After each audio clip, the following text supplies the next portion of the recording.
শুভ সকাল সকল বন্ধুকে। চলে এলাম হেসেলে। এখন সমস্ত বাসনগুলো সব গোছাবো আর আমার বরমশাইকে একটু চা করে দেবো।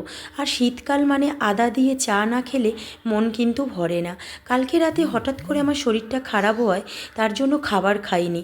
মা পাঠিয়েছিল চাউমিন, সেই চাউমিনটা নষ্ট হয়ে গেছে কি না গন্ধটা শুকে দেখছি কেমন একটা ল্যাললেরে টাইপের হয়ে গেছে।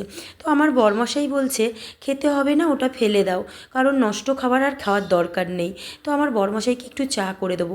এদিকে আমার একগুচ্ছ বাসন পড়ে রয়েছে, মাজতে হবে, কারণ কালকে রাতে শরীর খারাপ হওয়াতে আমি কোনো কাজবাজ আর করিনি।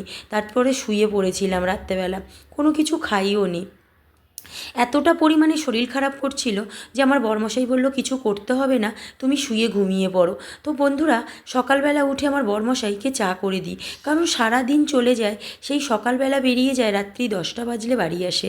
তার জন্য সকালবেলা একটু গাঢ় করে আদা দিয়ে চা করে দিই। আর সকালবেলা মানে শীতকালের সকাল মানে কফি দিয়ে চা করে দেবো না, তা কী করে হয় বলো?